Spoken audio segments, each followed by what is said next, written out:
Good morning, Washington. Good evening, Kyiv. My name is Melinda Herring, and I'm the Deputy Director of the Eurasia Center at the Atlantic Council. It's my pleasure to bring our community together today to discuss a really hot issue in Ukraine.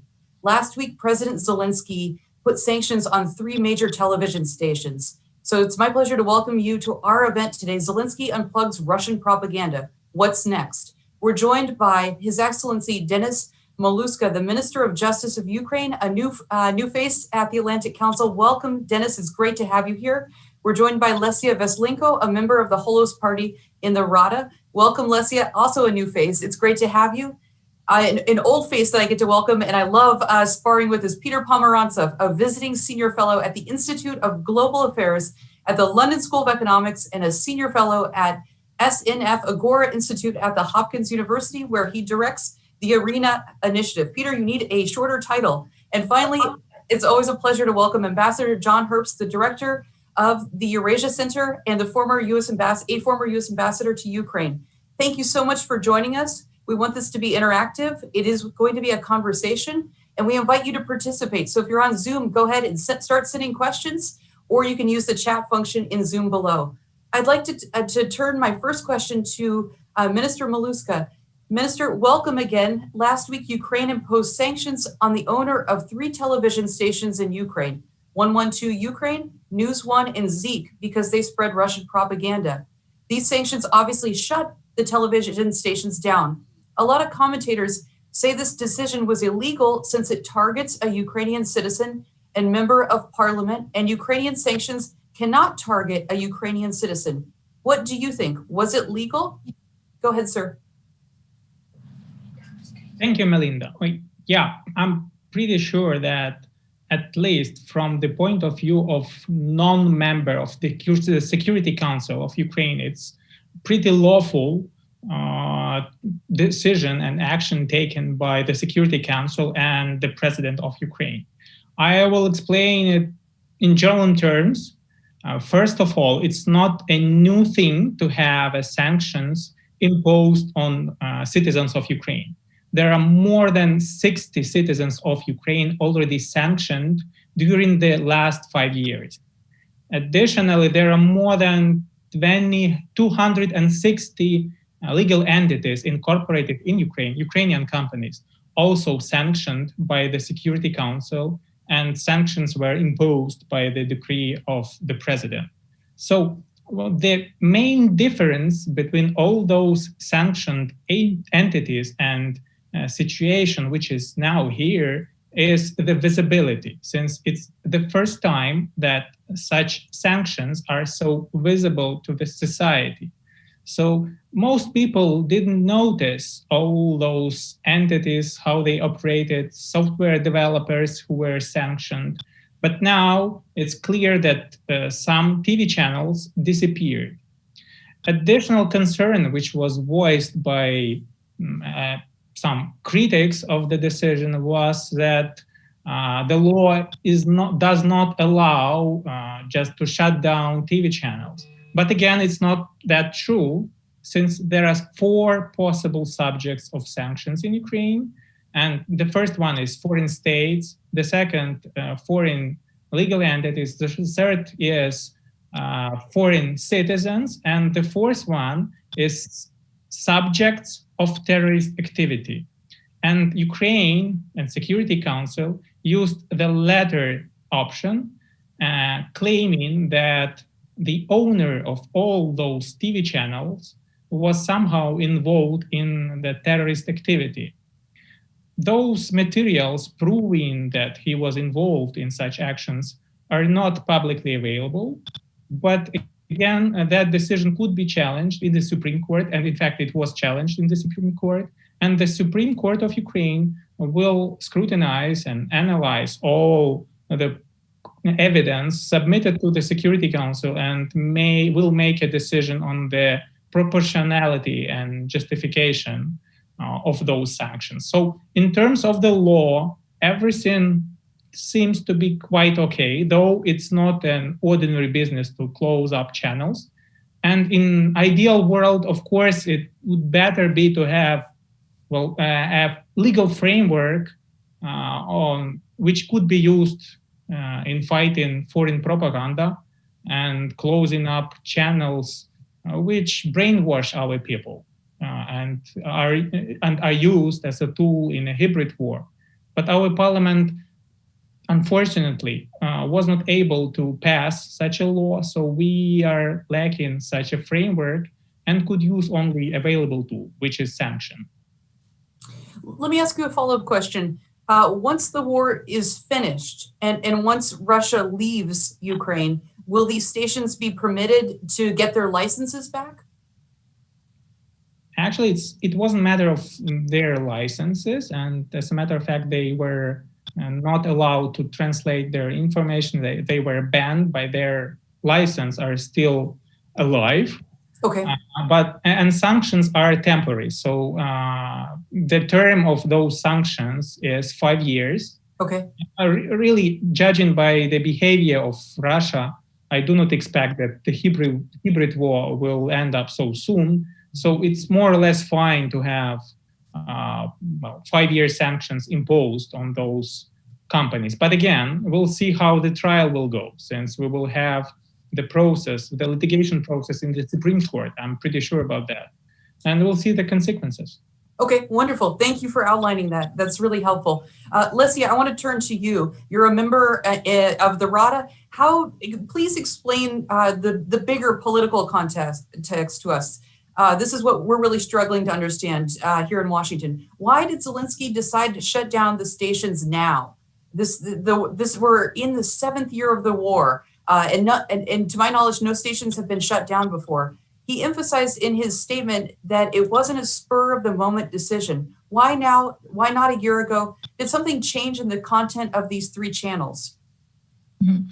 That's a very good question. It's one which a lot of members of civil society, also of political parties, are asking themselves. It's widely discussed in the media in Ukraine.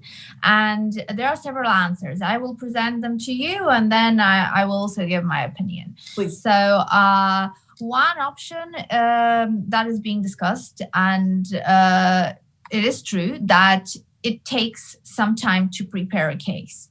And given that it was the parliament of the previous convocation, the 8th convocation of the Rada, which passed a resolution stating that such an investigation into the work of these channels and also into the person who is the owner of these channels should be carried out by the State Security Service of Ukraine. That was done in 2018. And based on that resolution, investigations have started. So one can imagine that it is likely that the State Security Service has compiled enough information together, put a case together, if you like, that has been sufficient for the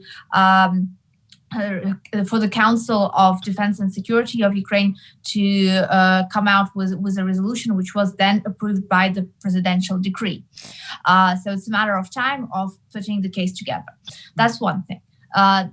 This is a purely technical aspect. The other one is the political aspect. So here it's interesting because these channels have been operating in Ukraine not since 2018, but some of these channels have been registered and started their operations with a grand opening as far back as 2013. And just to remind that the Russian aggression has started against Ukraine in February, 22nd of February 2014. So since 2014, presumably there was enough time for similar decisions to be made by previous governments, by previous presidents, and by the previous parliament. Was it a political decision? Was it kind of trying to make peace with the enemy or to not aggravate the already difficult peace talks? One can wonder. But at the end of the day, we should also consider that what we were dealing with all this time, since 2013, a year before a full-fledged armed war the Russian aggression has taken form has taken place, these channels started operating, and it should have been the work of the State Security Service of Ukraine to identify these channels as possible risks, to develop different kinds of scenarios and see where they could lead, and to prepare different measures countering the development of such dangerous scenarios which bear risks to the defense and security of Ukraine as a whole.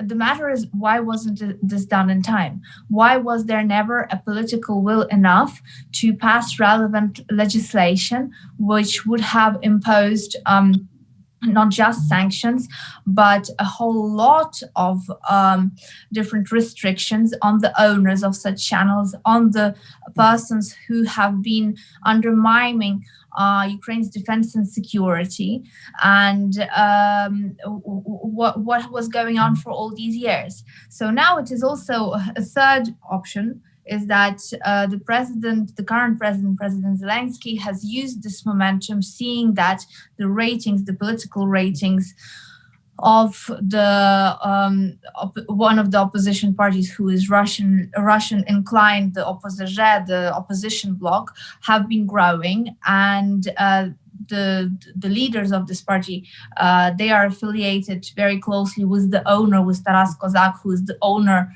the end beneficiary of these channels.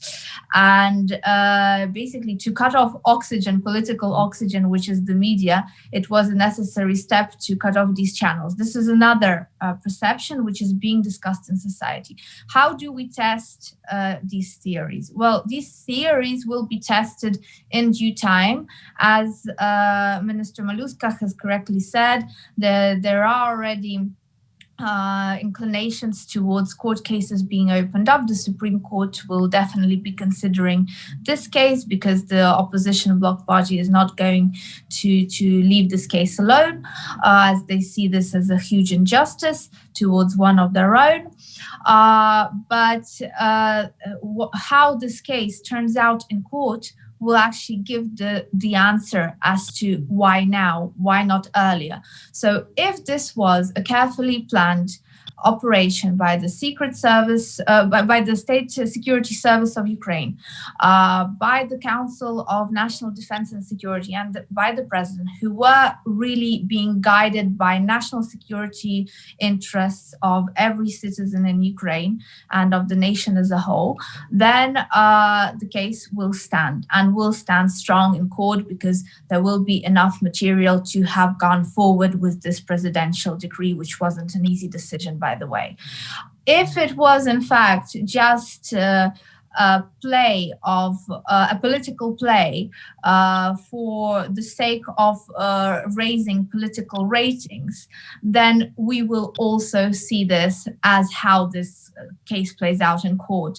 But mind you that the second option is extremely dangerous, both for the president and for Ukraine as a whole, because it will give rise to even more popularity of the opposition bloc party, who will be viewed in Ukraine and outside as a victim of political oppressions and repression. Their channels will be given the right to restart their work, and they will get even more popularity, even more airtime, and they will thus get even more opportunity to spread the most dangerous kind of manipulation that they are spreading today. And this manipulation, these lies, are basically in the form of truth mixed with misinformation, misinterpretations, and this gives you the result of the most dangerous kind of manipulation, which is in fact informational aggression against Ukraine and against the people of Ukraine.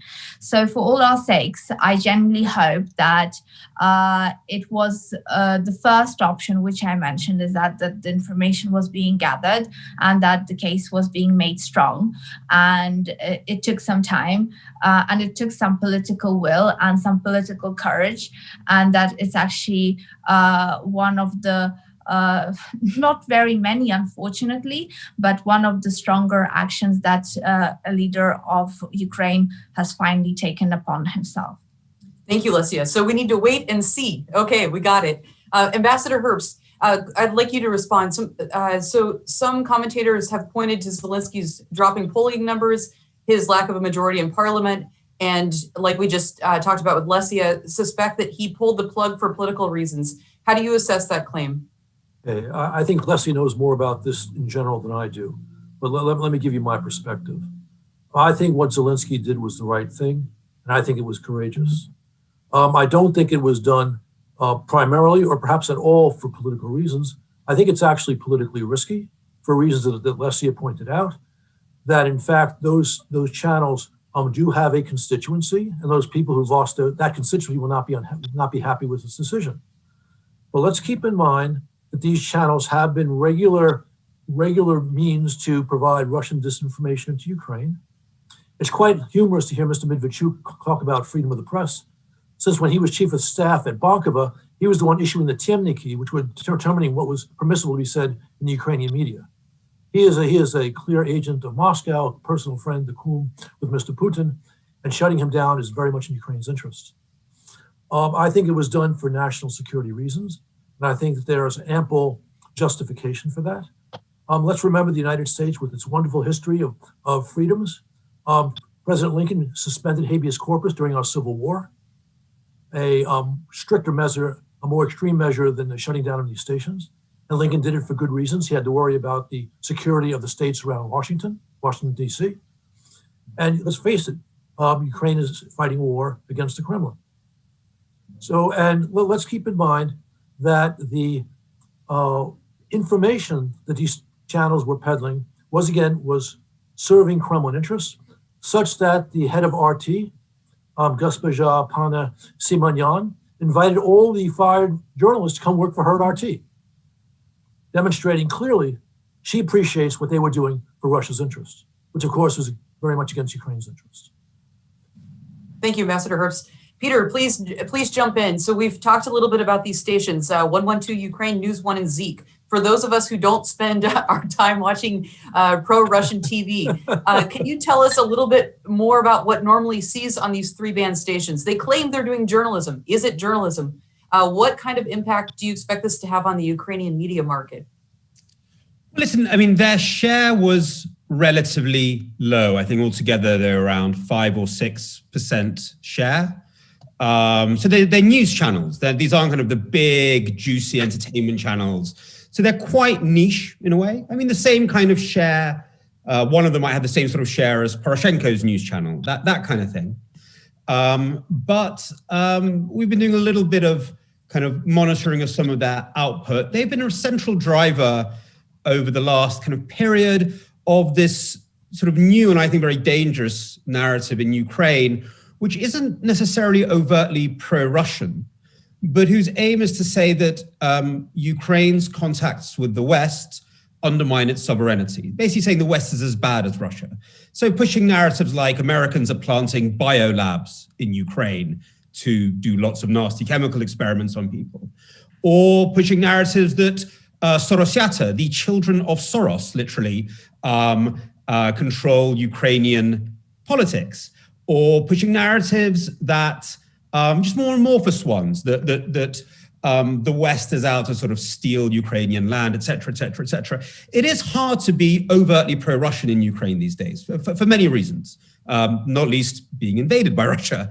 But so these channels, there is a correlation that we've seen in polling between people who believe these narratives and people who are exposed to these channels. By the way, I have to say these narratives also exist in channels owned by other Ukrainian oligarchs who pursue their various business interests and are very uninterested in reforms in Ukraine. So it's not just these channels, but they're very much a sort of a powerhouse of those narratives. In terms of are they doing journalism? Look, I'm speaking to you from Britain. We have a boring tradition of having a regular regulator that checks our broadcast news for impartiality, accuracy. And under our regulator, your Fox News or Mr. Medvedchuk's channels are both not journalism. And that's what Ukraine needs, by the way. Ukraine now has a regulator, but it needs a regulator that's strong, that's supported, that has clear laws around these things, which are laws that exist in democracies, to push back against this stuff. But as Ambassador Herb said, Ukraine is also a country at war, and at war, you do have various measures taken. Thank you, Peter. I can always count on you to be provocative. Lesia, you've outlined the dangers of sanctions and of closing down stations, but are there other stations as well that should be closed? So if we're talking about stations who operate in a similar way, I think that these three were the biggest threat. And I mentioned this a lot in a lot of my interviews, is that we're not talking about media outlets in their traditional form, but we are actually talking about instruments of Russian propaganda, or instruments which were handed by Moscow to their fifth column representatives in Ukraine. And the fifth column is a term which is widely used in Ukraine, I think a bit less so in the US and other countries. But just to say that it just denounces the widespread impact that Russia has been having over Ukraine over the years, since the very beginning of Ukraine gaining its independence back from Russia. And this impact, this influence has never stopped. And it has been in various forms and sizes, the media being one of them, but also the energy dependence, the economic dependence, the various trying to affiliate Ukraine with Russia through different cultural ties, and the spreading of misinformation all around all of these spheres. So basically having these channels, so to speak, operate inside Ukraine was basically having like a Trojan horse inside the country, which was making sure that Ukraine's society, Ukraine's people were never drifting too far away from Russia, were never drifting too close to the EU, to Western European countries, to America, to any other global force, so to speak. And I think that it was just a matter of time that the reaction had to follow. I would love to have seen it come a bit earlier, and then I would probably be singing my praise to the various security services of Ukraine and to the defense and security system as a whole, saying that they have done their functions properly, that they have stood up to their tasks. But unfortunately, it has taken way too long. But I think that also when we are talking about countering threats from Russia, that Ukraine has now finally stepped up also to work together with our international partners who have long seen the threats that Russian propaganda poses all around. And basically countering Russian propaganda has become an element of international security by now. This has been recognized in the US, this has been recognized in the UK. I know that France several years back have also imposed their sanctions on the operations of RT, Russia Today. They have been lifted, but anyway, Lithuania, Latvia, they are all imposing sanctions as well, because there's an overall international understanding that there is a threat coming from disinformation, and information today is a very powerful weapon. It's the weapon which is being used all over and targeting all different kinds of social groups, of age groups, because we're not just talking about TV. And these channels, by the way, the fact that they were closed down on the TV network, they continue to operate on the internet. And it's another thing that we are continuing to work on, including within the Holos Party. We have initiated a resolution in Parliament blocking them from coming into Parliament, because their journalists still come into Parliament, into the couloirs and into the corridors, asking for comments from MPs, and then they retransmit them, rework them into their own kind of editorials, which they spread through the internet, through social media. And that's another aspect. And I think that here a united effort is needed from all our different countries which are falling victim to Russia's informational aggression, where we need to stand strong and where we need to stop this aggression, which is taking the form and which is masking itself under this form of journalism, of fake journalism and fake news. And there needs to be a strong response, because I have my concerns that on different international platforms, such as the PACE, the Parliamentary Assembly of the Council of Europe, such as on different UN platforms and other international platforms, the issue is going to be now raised, and stones are going to be thrown to Ukraine, saying that, there's a breach of freedoms, freedom of speech, namely, there's a breach of human rights, and how could have this been done? This means that Ukraine is an undemocratic country, and well, the rhetoric that is usually being spread by Russia and its very close allies. I think that here it should be a work of many different leaders from different democratic countries saying that, okay, this has to stop, and we're actually imposing resolutions and recommendations to our national governments as to how to counter Russian informational aggression. Great. Thank you, Lesia. Thanks. I'm going to ask Peter to jump in here because he's been doing some thinking about how to bring the Europeans together on this question. Peter, could you tell me a little bit more about that? Listen, I mean, Lesia used the term information aggression quite often, and I know what she means, but legally there isn't really much of consensus what that is. It was very interesting looking at the European Democracy Action Plan, which was released in December, which sets out kind of the vision for Europe's digital future. And for the first time, it talked about this problem of disinformation. It's actually one of the main things it talked about, how we need to stop disinformation if we are to have civic discourse, another term that was used in the EU documents, and strong democracies. Now, they were very keen to point out, and this is more talking about the digital side rather than broadcasting. So here we're talking about the internet more. They were very keen to point out that they didn't want, we don't need sort of a ministry of truth. So it's not really about fake news. It's something about, and it hasn't been defined so far, but it's something about scale, something about intent, something about operations rather than, a silly tweet or a silly piece of fake news, which is part of democracy, actually. So we see this shift. That's a huge shift, I think, for the EU to start talking about disinformation.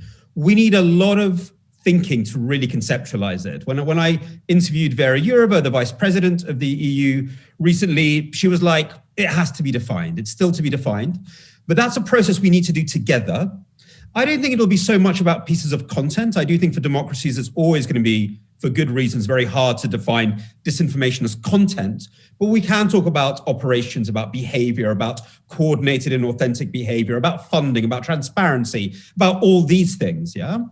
And I think it's very important to come together, maybe at the Summit of Democracies for America, for Europe, for Taiwan, which has been thinking about this a lot. Taiwan has defined disinformation. And I think Ukraine, which is the petri dish for these issues, to come together, find a common definition in line with democratic values, so that when we use words like information aggression, we know what on earth we mean.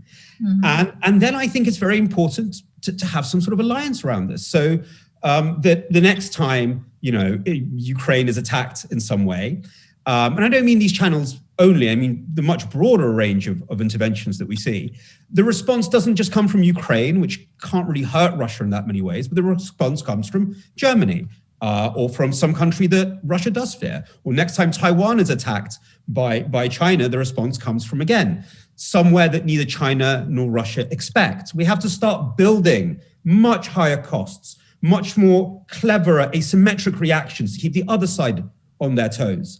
But of course, we need to conceptualize this. We can't go around using these terms loosely. We do have to have some thinking to do, but I do see some progress on this. Wonderful. Thank you, Peter. Minister, I have a couple of questions for you. So one of our guests wants to know, according to the decision that the Ukrainian National Security Council made, The reasons for the sanctions is that MP Kozak is involved in the financing of terrorism. If that's so, why have no charges or indictments been brought? Are those sealed? Is that why? Or is there a different reason? Yeah, it may be true, since, as I mentioned before, in a nutshell, the sanction was imposed not because of the propaganda, but because of connection to terrorism. And financing of terrorism is one of a part of it, which one of the charges which could lead to sanctions. And again, it's important to note that the level of the evidence needed to impose sanctions is significantly lower than the level to prove a crime in court. So it's not necessary to have a verdict, guilty verdict in court, in trial, to impose sanctions on any person. So if the members of Security Council consider it sufficient to say and to impose sanctions based on the evidence provided by the security service, it's enough. And again, after that, there would be a court trial in the Supreme Court challenging those decisions of the Security Council and the president. And after that, we would see and get a clear result.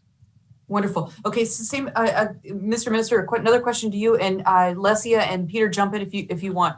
I have a question, and William Roberts has a question about YouTube. So Ukraine really likes to use YouTube. There's a lot of news on there. Given that these channels are still operating online, will this ban actually have a significant impact? It already had a significant impact, since the audience of those TV channels and the audience of the YouTube are quite different audiences.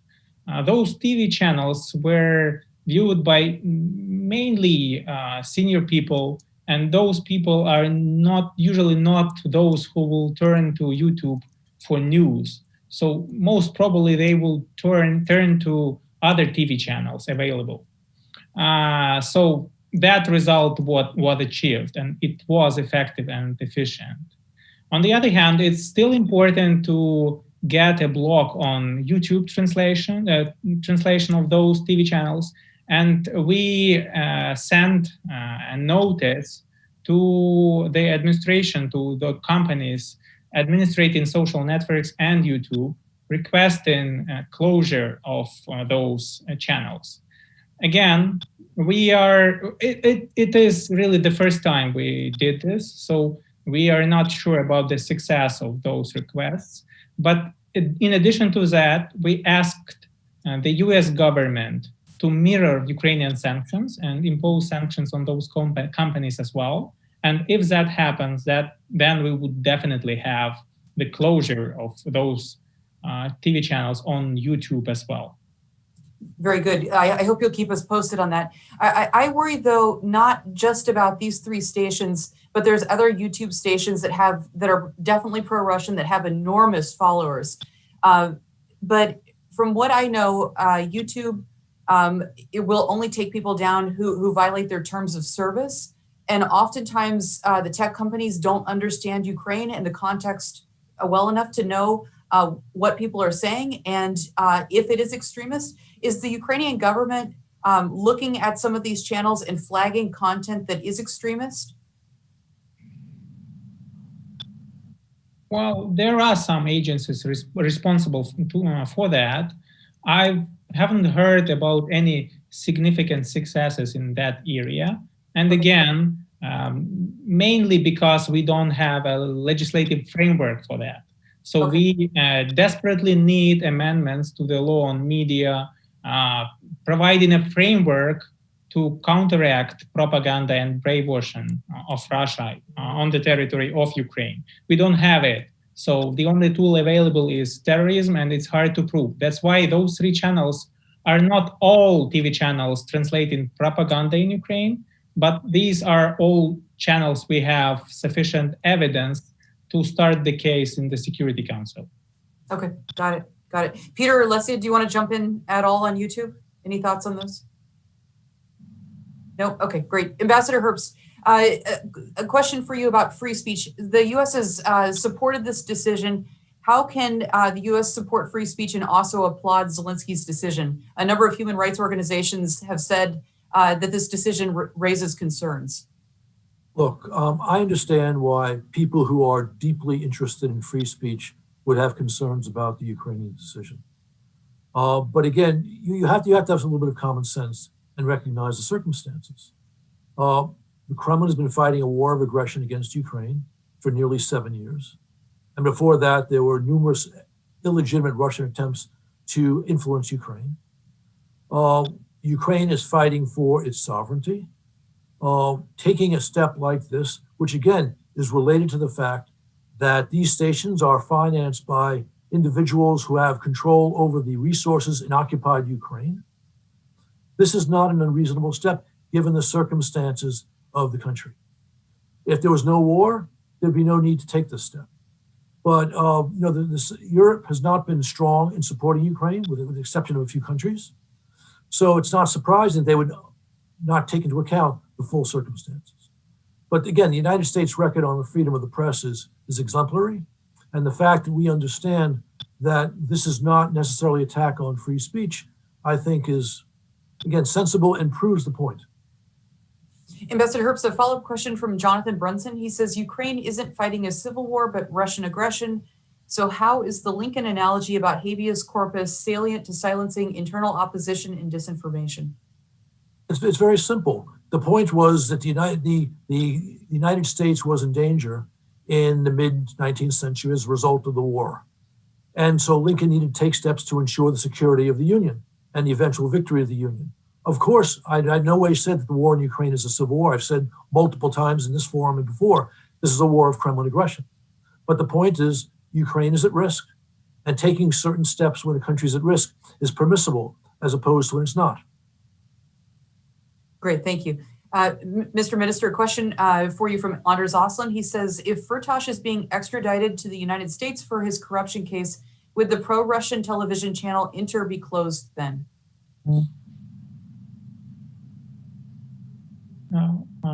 Sorry, I haven't heard the last part. I'll read it one more time. If Dmytro Firtash is extradited to the United States for his corruption case, would the pro-Russian television channel Inter be closed? Okay, understood. I haven't heard the name Inter. I do not really expect that, since again, there is no possible way to block or sanction a TV channel in case of the corruption of the owner. The only way right now, if it is the case of the Ukrainian citizen to impose a sanction, is when such an owner is somehow connected to terrorism. In case of Firtash, at least for the time being, I don't know of any evidence hinting or proving that he somehow is financing Russia aggression in Ukraine or there are other signs of his involvement in terrorism. So no, I do not expect this in the nearest future. Wonderful, thank you.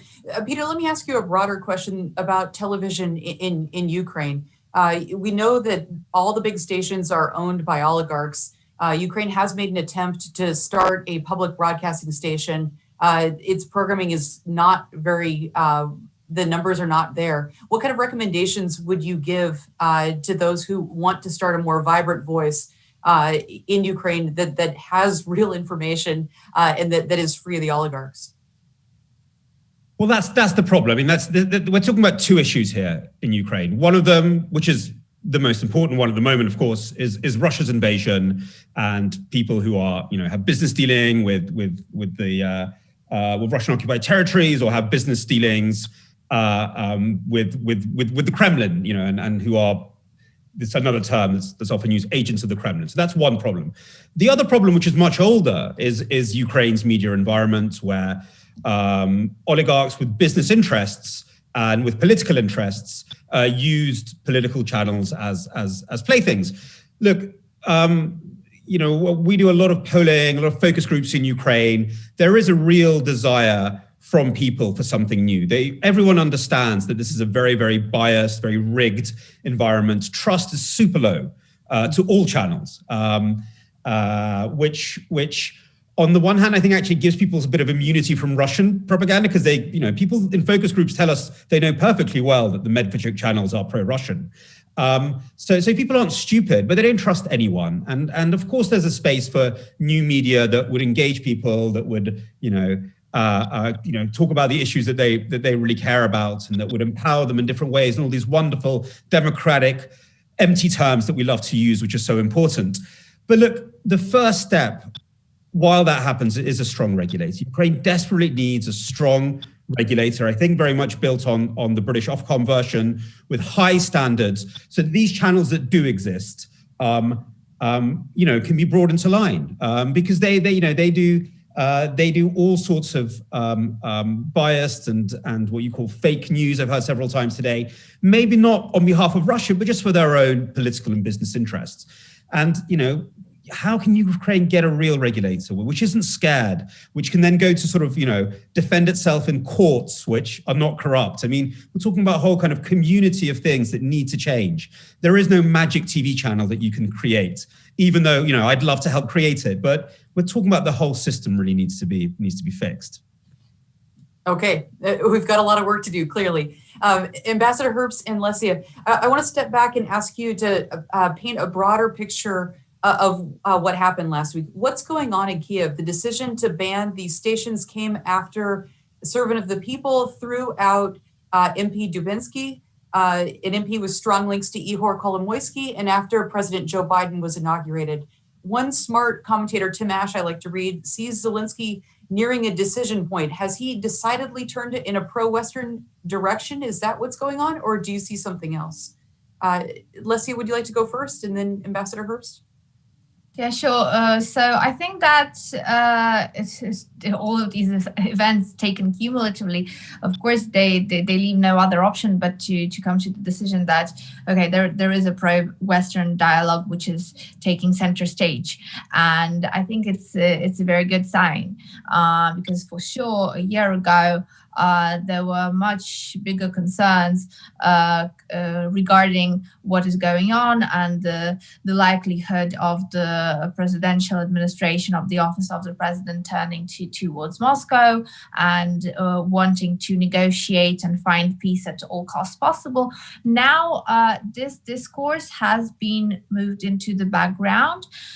And I think that Ukraine is not just in word, but in action, moving forward towards its Euro-integrational and transatlantic integration.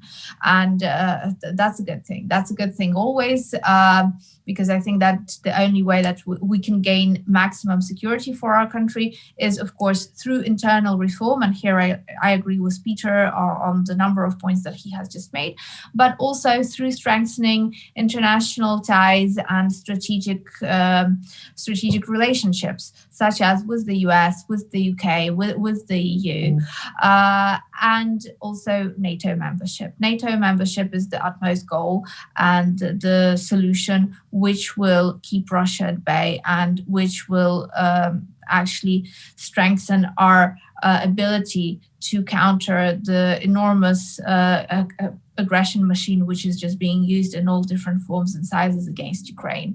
And I think that here the dialogue needs to be very clear, and if for such dialogue to go ahead into firm action, some other preliminary action points have to be taken and have to be made, then so be it. In any case, it's a good thing because Ukraine is getting stronger by the day.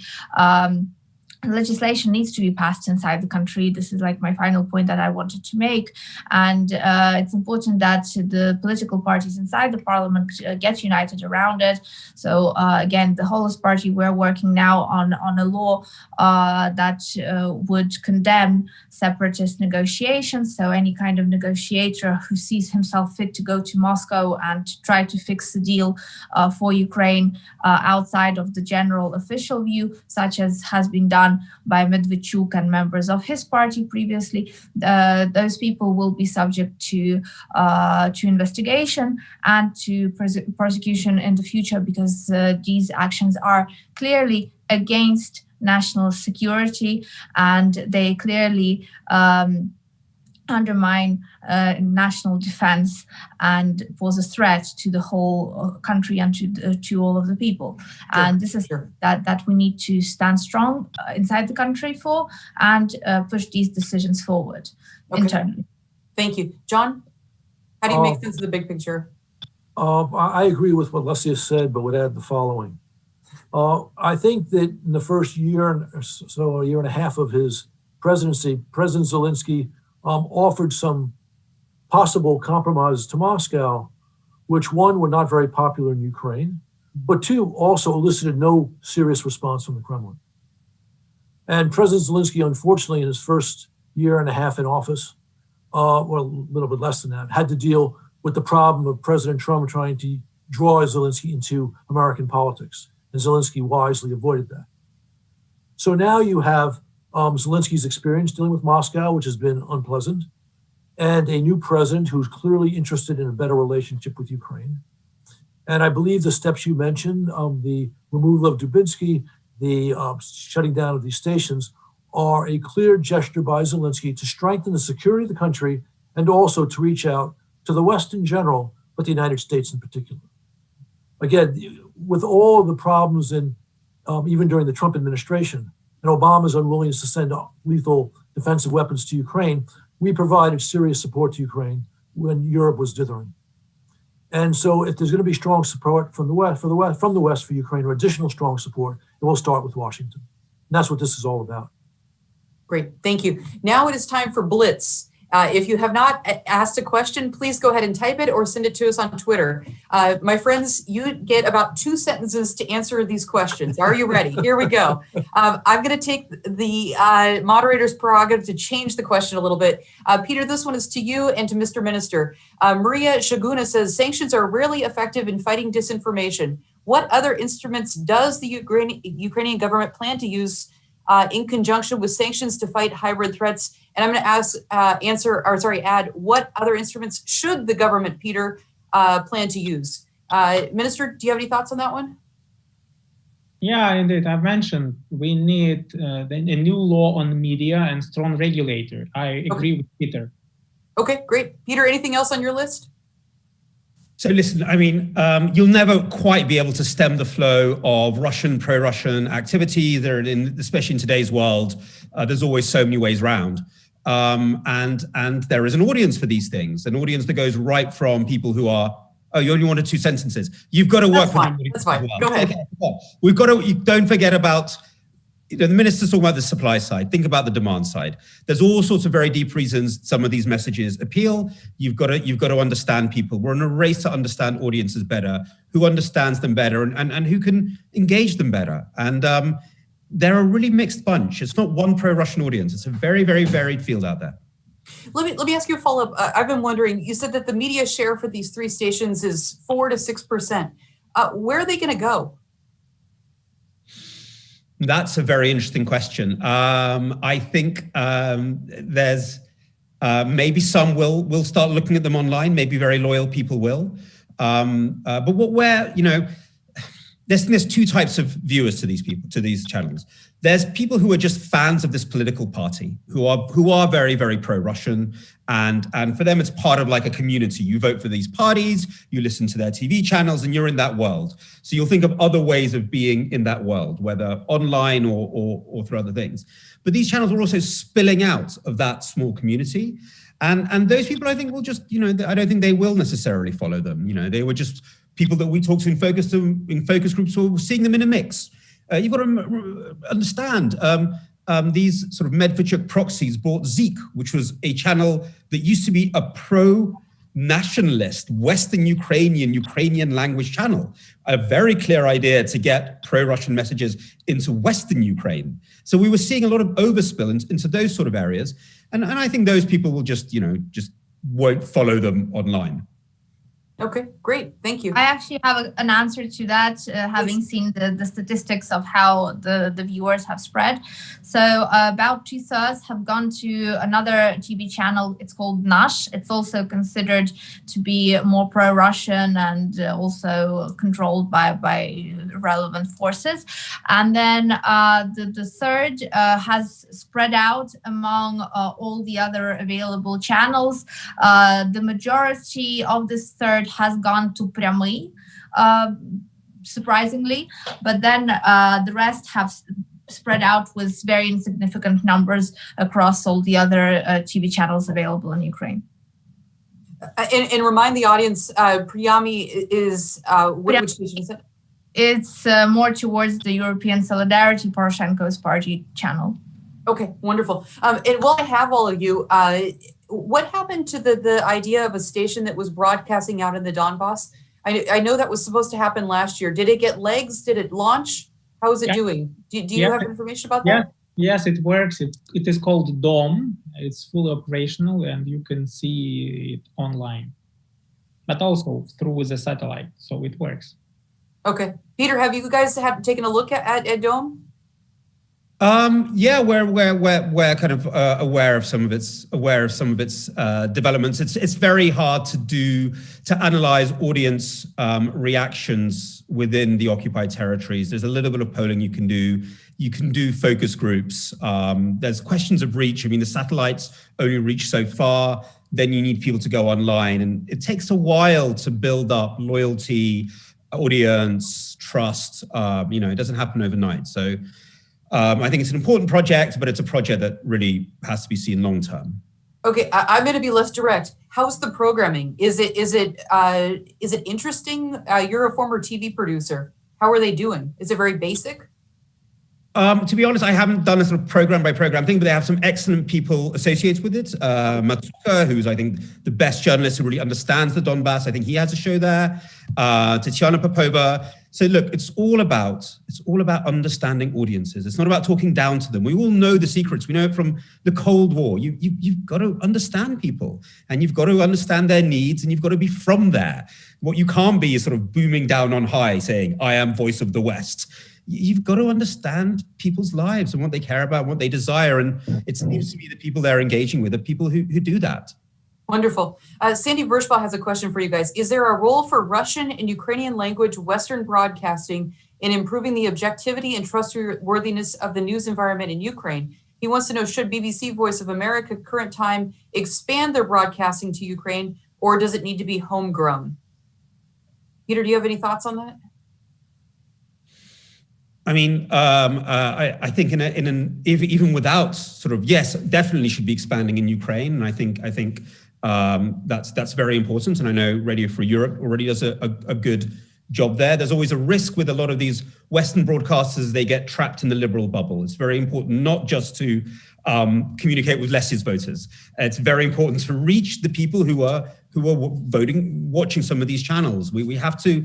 In today's media world, the danger isn't sort of a lack of channels. It's this polarization and these little filter bubbles that are aroused everywhere. And what I'd love to see the BBC, Voice of America, RFE, Deutsche Welle, all these people doing is really trying to reach these hard to reach audiences. That's where the great challenge is. It's not enough to just be talking to the people who kind of agree with us already. I'm not saying that's what they do, but I do think that's the great challenge today. Wonderful, thank you.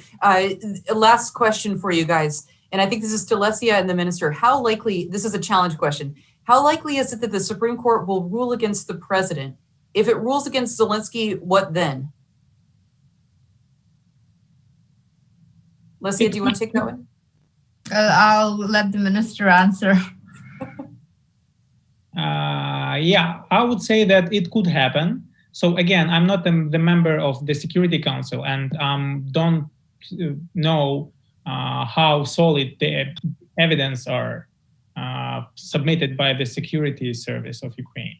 But I do trust people who voted, and I think they made a thorough analysis of the documents. And again, it's important to remember that the Supreme Court was recently reformed, and with the judges were selected with the help of international organizations and donors. And that means that in contrast to the first instance courts in Ukraine, Supreme Court is more reliable and more independent from administration. And again, as insider, I could tell you that no one inside current administration in Ukraine really has any guarantee that this court trial will be successful for the president. So no guarantees there. We expect a decent litigation process. Wonderful. Thank you all so very much for joining us. Thank you, Ambassador Herbst. Thank you, Lesia Veslenko from Holos. Thank you, Peter Pomerantsev from London. And thank you, Mr. Minister from Kyiv, Ukraine. It's been a pleasure to bring our Ukraine community together. We look forward to seeing you again. If you're not receiving Ukraine Alert on Tuesday and Thursday, shame on you. Get on our website and sign up.